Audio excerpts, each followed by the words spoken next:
Happy. Once again, we come in front of you with a good movie అన్నమాట. మన wall poster cinema start చేసిన దగ్గర నుంచి ఆ జర్నీలోని ఒక పార్ట్ అవ్వడం అనేది చాలా సంతోషమైన విషయం. And also I always feel నేను ఉండాలి, ఏదైనా ఒక పార్ట్గా ఉండాలి అనిపిస్తూ ఉంటుంది. బట్ డెఫినెట్గా ఇక్కడ ఒక విషయం చెప్పుకోవాలి ఏంటంటే, నాని గారి గురించి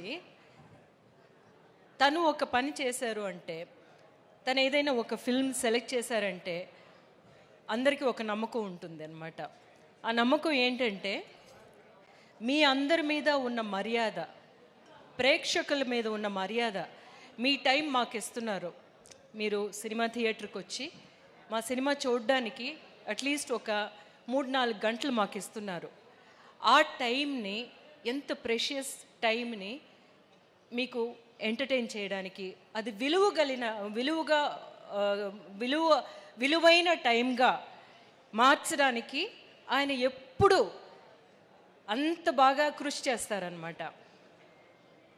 అది ఆయన యాక్ట్ చేసే పిక్చర్లు కానీ, లేకపోతే ఆయన అసోసియేట్ అయిన ఏమైనా సరే, ఏ ప్రోగ్రామ్స్ అయినా సరే, దాని తర్వాత వస్తే తను నిర్మించే సినిమాల్లోనూ కూడా అలాగే ఉంటుంది అనేది. డెఫినెట్గా మీరు మా కోసం ఒక 4 గంటలు స్పెండ్ చేసి థియేటర్కి వచ్చారంటే we will not disappoint you అనేదన్నమాట తన మీద అందరికీ ఏర్పరచుకున్న ఒక నమ్మకం. అలాగే అందులోని నెక్స్ట్ చాప్టర్గా ఈ కోర్టు వస్తుంది. సో ఈ కోర్టు దగ్గరికి వచ్చామంటే, ఇట్లాంటి ఒక సబ్జెక్టు అనేసి చాలా సీరియస్ కాబోలు అది ఇది అని చెప్పేసి అనుకుంటారేమో. కాదు, యాక్చువల్గా ఇట్స్ ఎ గుడ్ మూవీ అన్నమాట. ఒక మూవీ మనల్ని ఏం చేస్తుంది, మనల్ని ఎంగేజ్ చేస్తుంది. ఫస్ట్ నుంచి చూడడం స్టార్ట్ చేసిన దగ్గర నుంచి నెక్స్ట్ ఏంటి జరుగుతుంది, ఎందుకు ఇలా జరిగింది, వీళ్ళు ఏం చేశారు, అలాంటి ఒక స్క్రీన్ ప్లే ఈ పిక్చర్కి ఉండడం అన్నమాట. The best quality of Jagadish screen play.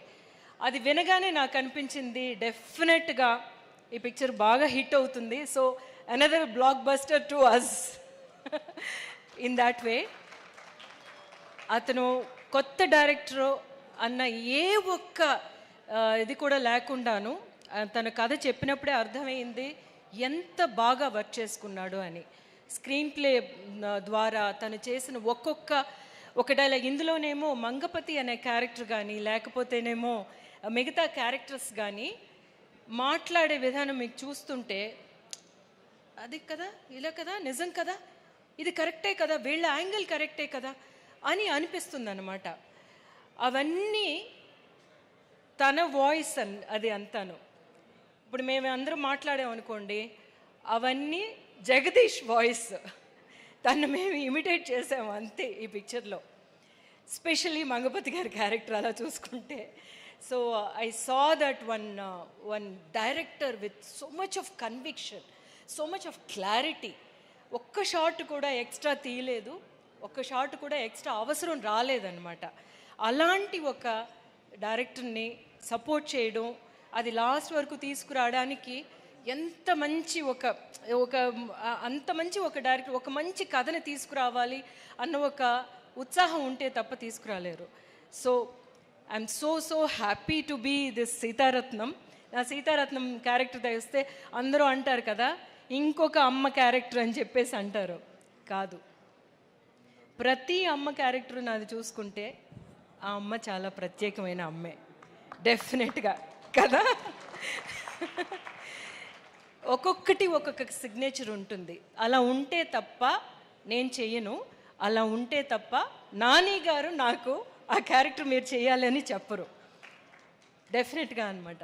So అలా చూసుకుంటే సీతారత్నం అనే క్యారెక్టర్ నాకు 1-2 సీన్స్లో అయితే నేనే కొంచెం చాలా వర్క్ చేయాల్సి వచ్చిందనమాట. అందులోనేమో డైలాగ్స్ ఉండవు. డైలాగ్ ఉండే సీన్స్ ఆఫ్కోర్స్ మనం ఆర్టిస్టులుగా చాలా ఈజీ అది చేసేయడం. కానీ డైలాగులు లేకుండా కొన్ని విషయాల్ని మనమేమో ప్రేక్షకులకి we have to make them understand అనమాట, make them realise the inner journey. So దానికేమో కొన్ని అట్లాంటివి దొరకాలని ఎదురు చూస్తూ ఉంటాం యాజ్ అన్ యాక్టర్. సో అట్లాంటి సీన్స్ నాకు ఇచ్చినందుకు Jagadish thank you so much.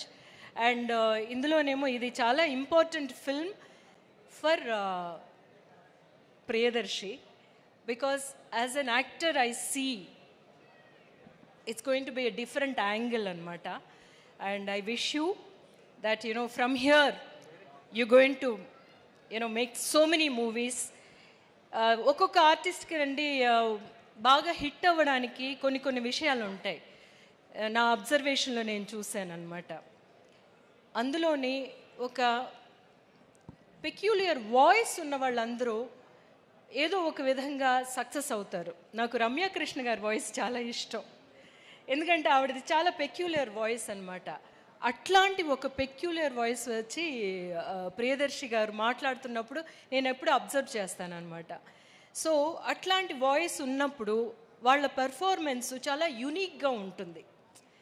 So voice మీద కొంచెం కాన్సన్ట్రేట్ చేసి చూడండి మీరు, and you have a very interesting voice అనమాట. So that is an added advantage for you. That's what I wanted to సే.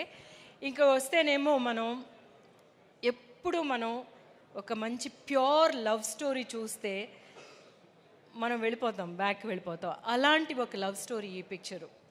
దానికేమో ప్రాణం పోసింది మన చందు అండ్ జాబ్లీ, శ్రీదేవి అండ్ రోషన్ అనమాట. వాళ్ళని చూస్తున్నప్పుడు అనిపించింది డెఫినెట్గా ఈ పిక్చరు అందరు యంగ్స్టర్స్కి కనెక్ట్ అయిపోతుంది అని చెప్పేసి. So that way if you see ఈ పిక్చర్ చాలా సీరియస్ అయిన ఒక విషయాన్ని తీసి మాట్లాడుతుంది, but at the same time మన అందరు ఫస్ట్ లవ్ని మనం విజిట్ చేసే ఒక ఫిల్మ్గా ఉంటుంది ఇది. ఆ ఫస్ట్ లవ్ అంత ప్యూర్ ఎమోషన్, అసలు అంత ఇన్నసెన్స్తోని మనకి ఎప్పుడు ఆ ఫస్ట్ లవ్ మనం మర్చిపోలేము. అలాగే ఈ పిక్చర్ కూడా మీకు చాలా చాలా చాలా స్పెషల్ అయిన ఒక ఫిల్మ్ ఇది. You will never be in this moment డెఫినెట్గా. So I wish all the best for us itself. మీరు డెఫినెట్గా ఈ పిక్చర్ వచ్చి చూస్తారు. మీ time is going to be worthwhile అనమాట.